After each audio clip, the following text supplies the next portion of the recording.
जरा सोचिए एक ऐसी दुनिया के बारे में जहां बड़े बड़े शहर थे, दूर दूर के देशों से व्यापार होता था, लेकिन लोगों की जेब में एक सिक्का तक नहीं था।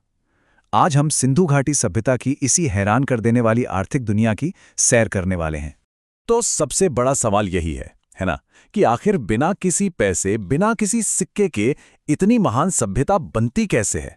एक इतनी बड़ी, इतनी अमीर और इतनी एडवांस्ड दुनिया जो बिना करेंसी के चलती हो, ये हुआ तो हुआ कैसे? चलिए आज इसी पहेली को सुलझाते हैं। तो इस सफर में हम क्या क्या देखने वाले हैं? सबसे पहले हम समझेंगे कि बिना पैसों के उनकी इकोनॉमी आखिर चलती कैसे थी। फिर उनके खेतों और जानवरों की दुनिया में झांकेंगे, उनके इंटरनेशनल ट्रेड को देखेंगे और जानेंगे कि उनकी टेक्नोलॉजी ने कैसे सब कुछ बदल दिया। तो चलिए सबसे पहले बात करते हैं उनकी बिना पैसे वाली अर्थव्यवस्था की। ये सोचना ही कितना कमाल का है कि दौलत और व्यापार का वजूद सिक्कों के आने से बहुत बहुत पहले से था, और हड़प्पा के लोगों ने ये कर दिखाया था। उनकी पूरी इकोनॉमी की चाबी थी बार्टर सिस्टम, यानी चीज के बदले चीज। कोई सिक्का नहीं, कोई नोट नहीं। अगर एक किसान को बर्तन चाहिए तो वो कुम्हार को अनाज देगा और बदले में बर्तन ले लेगा। कितना सीधा, सरल और कमाल का असरदार सिस्टम था।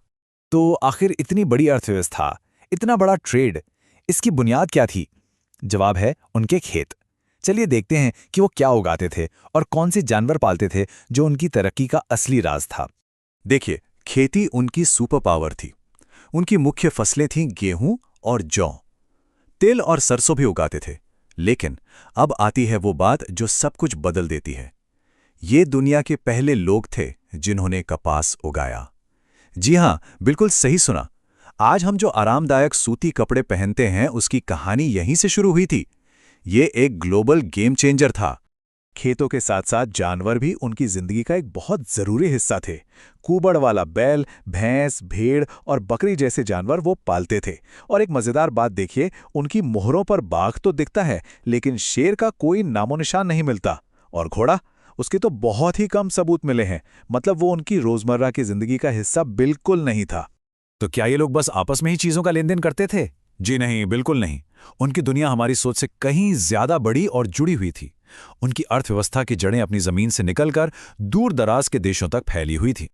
इसका सबसे बड़ा सबूत मिलता है हजारों किलोमीटर दूर मेसोपोटामिया, यानी आज के इराक के पुराने दस्तावेजों में। वो लोग सिंधु घाटी को एक खास नाम से जानते थे, मेलुहा।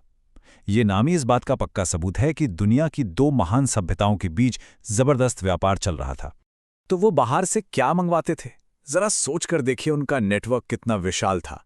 सोना आता था अफगानिस्तान और दक्षिण भारत से।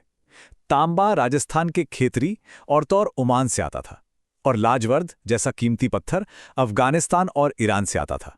ये एक एंशिएंट ग्लोबल सप्लाई चेन थी। और बदले में ये दुनिया को क्या दे रहे थे? अपना हुनर। वो सिर्फ कच्चा माल नहीं, बल्कि तैयार माल भेजते थे। उनके बनाए सूती कपड़े, टेराकोटा की खूबसूरत मूर्तियां, मनके और हाथी दांत का सामान दुनिया भर में मशहूर था। और इस पूरे इंटरनेशनल ट्रेड का जो हब था, वो था लोथल, जो आज के गुजरात में है। ये एक जबरदस्त बंदरगाह शहर था, जहां दुनिया का सबसे पुराना डॉकयार्ड मिला है। ये उनकी इंजीनियरिंग और व्यापारिक समझ का एक शानदार सबूत है, जो उन्हें समंदर के रास्ते सीधा मेसोपोटामिया से जोड़ता था। अब बात करते हैं उस टेक्नोलॉजी की जिसने इस पूरे युग को इसका नाम दिया।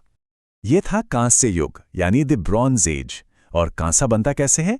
इसका फॉर्मूला बड़ा आसान था। तांबा लीजिए, उसमें थोड़ा टिन मिलाइए और बन जाता है कांसा, एक ऐसी धातु जो तांबे से कहीं ज्यादा मजबूत और टिकाऊ थी। इसी से वो अपने बेहतर औजार और हथियार बनाते थे। लेकिन यहां एक बहुत बड़ा लेकिन है।